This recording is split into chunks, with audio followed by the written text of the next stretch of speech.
ada 5 penyesalan orang di alam kubur.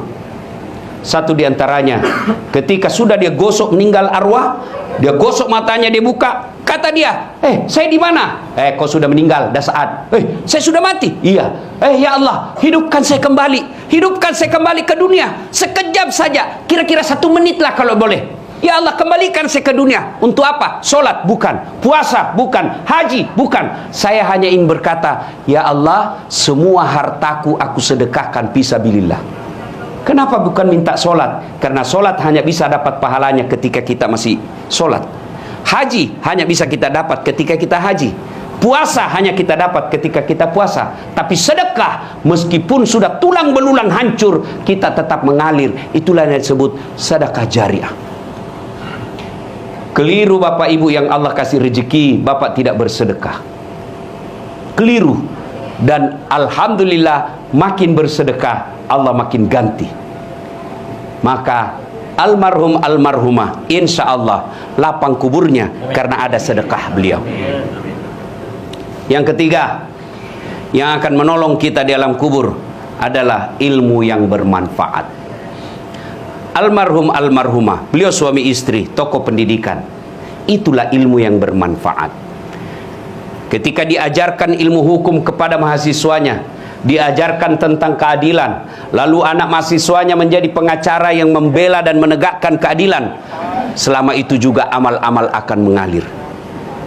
Maka karena itu, ibu bapak kalau dapat konten-konten dakwah, jangan berhenti di grup, jangan berhenti di HP bapak, sebarkan.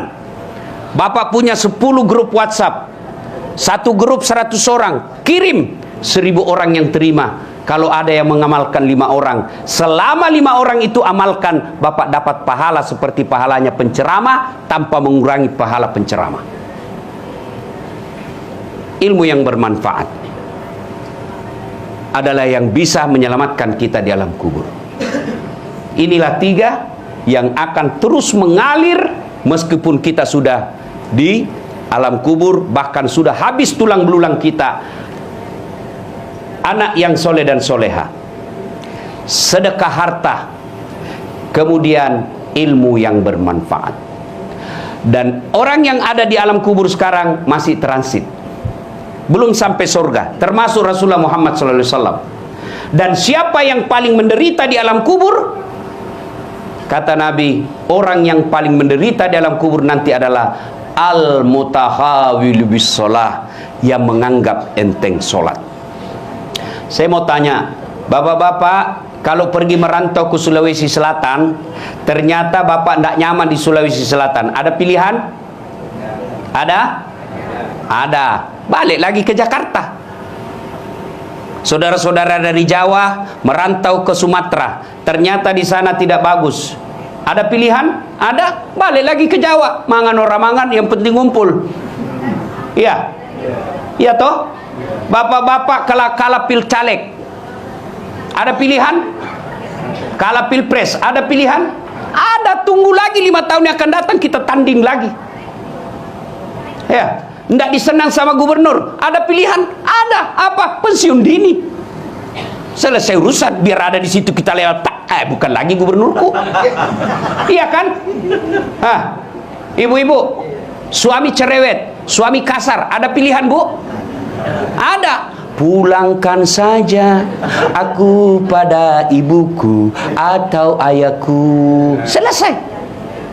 Ya, bapak-bapak punya istri cerewet, ngamuk aja kerjanya, nggak tahu menghargai suami, ada pilihan? Ada. 2 pilihan, 1 tambah jadi 2, 2 cerai. Ada pilihan pak. Maknanya bapak menderita di dunia masih ada pilihan. Dan tidak ada orang menderita di dunia dari bangun sampai tidur sampai bangun lagi menderita 24 jam. Tidak, pasti ada senyum-senyumnya. Tapi kalau bapak masuk kubur, ada pilihan?